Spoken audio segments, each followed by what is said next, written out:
Dear students, let's start with the pharmaceutical legislation. So before we discuss pharmaceutical legislation, what are the learning outcomes of today's lecture? After watching the lecture, you will be able to outline the pharmaceutical legislation in India, summarize the origin of acts related to pharmaceutical regulations, explain various committees and their implications in the development of pharmaceuticals. What is legislation? Legislation is a law or set of laws suggested by government and made official by parliament. What is act? An act is a law or the statute which has been passed by the legislature and approved by the President of India. What are the rules? They help in governing law. They are secondary to acts to make the parent act work effectively, provide the details which have not been provided in the act. Legislation is related to law, in a law, for a law. Acts are prepared and act are followed by rules. Act are followed by rules. So acts are primary and rules are secondary. Now what is the purpose of pharmaceutical legislation in pharmaceuticals? What is the purpose of pharmaceutical legislation? Pharmaceutical legislation is to ensure that the public or patients receive drugs of required quality, tested and evaluated for safety and efficacy for their intended result. So legislation in pharmaceutical is for quality, safety and efficacy of drugs. How it was originated in India. So we will have a brief history how it was started in India in 1811. In 1811, Mr. Bathgate from East India Company, they started chemist shop in Calcutta. But after almost 100 years, commencement of manufacturing started in 1910. This is picture I got from internet about advertisement of the company in Calcutta. In 1821, Mr. Smith, Stanistreet and Company, they started apothecary shop, and again manufacturing started in 1918. 1901, Acharya Prafulla Chandra Roy in Calcutta, they started Bengal Chemicals and Pharmaceutical Works. 1903, Professor T.K. Gajjar, he started factory at Parel, and ultimately that gave birth to another pharmaceuticals, Alembic Chemical Works at Baroda.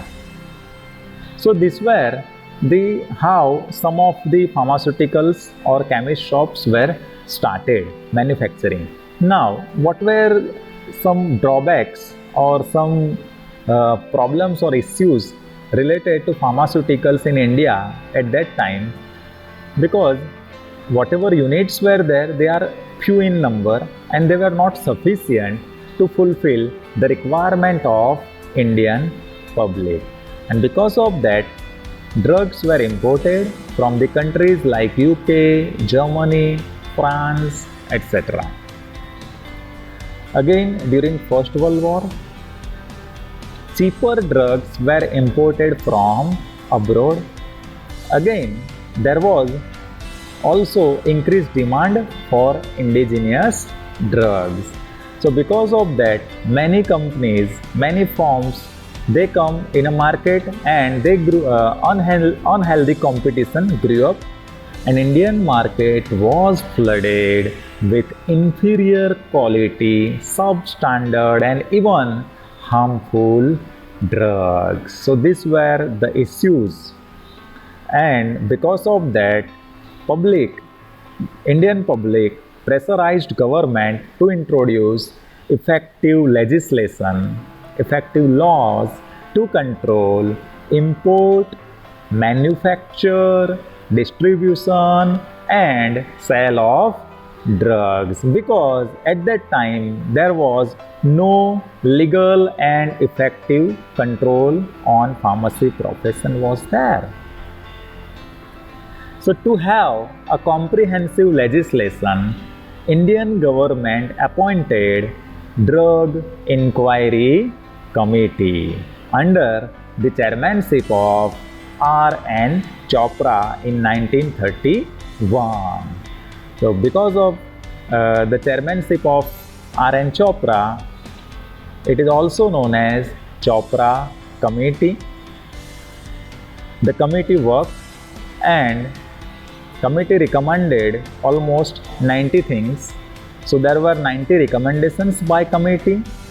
Few of them are formation of Central Pharmacy Council and State Pharmacy Council, creation of drug control machinery, establishment of well-equipped Central Drug Laboratory. So these were the recommendations of Drug Inquiry Committee. Due to Second World War, there was delay in introduction of this recommendation or introduction of legislation, and government was reluctant to implement the recommendations by Drug Inquiry Committee. So again, public started to pressurize government. Public demanded that legislation must be implemented. So finally, the drug bill was introduced in 1937. But the bill was dealing only with import of drugs, manufacturing, sale was not included. So this was the drawback of drug bill. Again, it was passed and it came in a force as Drugs Act 1940 in 1947. So whatever is demanded by the public, the legislation, first they are drafted as a bill. After that, they are to be passed in both the House of Parliament, that is Lok Sabha and Rajya Sabha. After that, they will become Act, and to support Act, rules must be framed. So this Drugs Act 1940 amended many times, changes were done time to time, and at present it covers drugs, cosmetic, Ayurveda, Unani and homeopathic medicine. So again today we have one more act that is known as Drugs and Cosmetic Act 1945, that is based on, or in other words we can say it's an improved version of Drugs Act 1940. So what was the main objective? Now this time they covered import, manufacture, distribution and sales of drugs as well as cosmetics in India. And to support this Drugs and Cosmetic Act, rules were framed as Drugs and Cosmetic Rules 1945.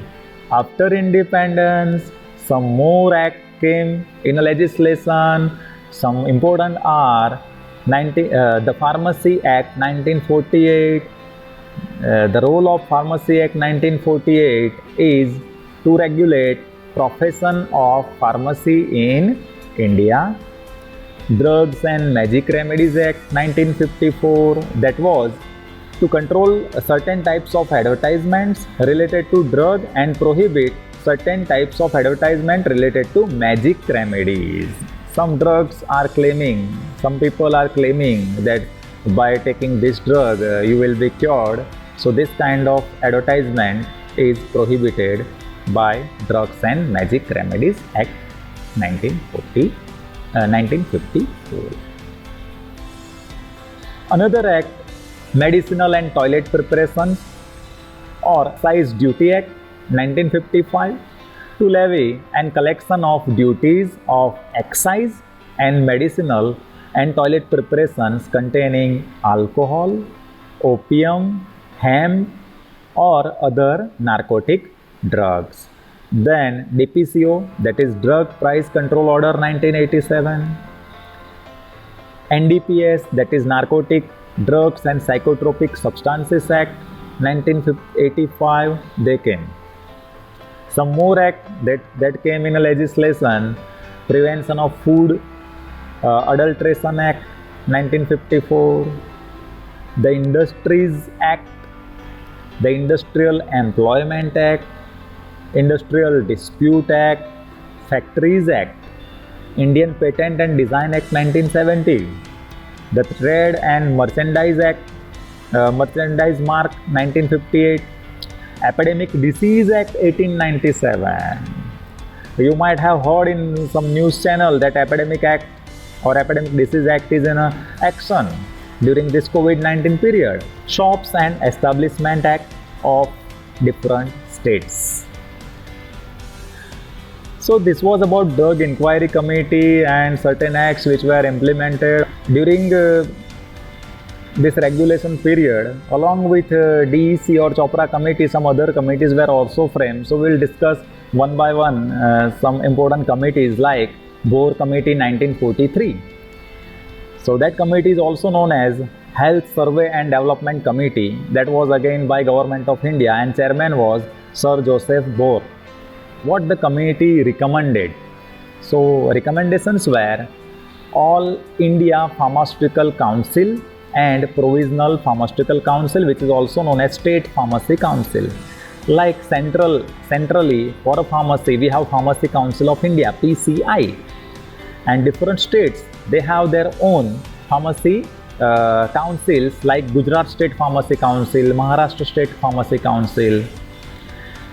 Another recommendation was strengthening of profession standards for pharmacists, maintaining disciplinary control, starting of revised courses for study, setting up of CDL, that is Central Drug Laboratories, rigid enforcement of the Drug and Cosmetic Act 1940. Drug and Cosmetic Act was already there, but committee recommended rigid enforcement for the act.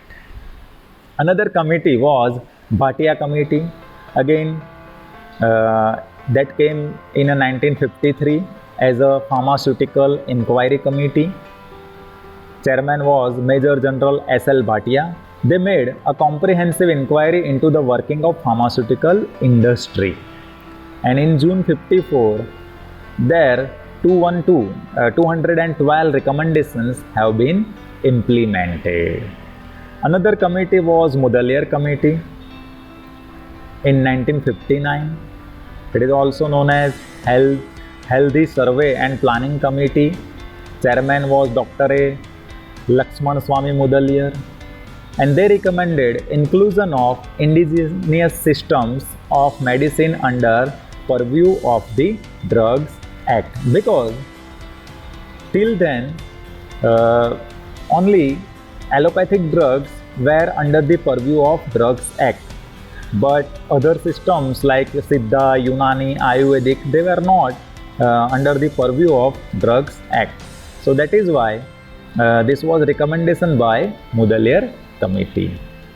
Another important committee was Hathi Committee, that is considered as a milestone in pharmaceutical legislation history. The chairman was Jaisukhlal Hathi, and this committee covered all the aspects of licensing, price control, import, role of foreign sector, quality control. So everything was included by the Hathi Committee. So this was about Hathi Committee. So if we summarize till now, then what we discussed, what is legislation, what is act, what is rule, then what is the history of pharmaceutical legislation, how legislation was originated, starting from Drugs Inquiry Committee or Chopra Committee, what are the other committees, what are their recommendations, and how it was implemented. In the next lecture, we will come again with some interesting chapter of the pharmaceutical jurisprudence. If you have any queries, any doubts, you can contact me on this given address. Thank you. Thank you all.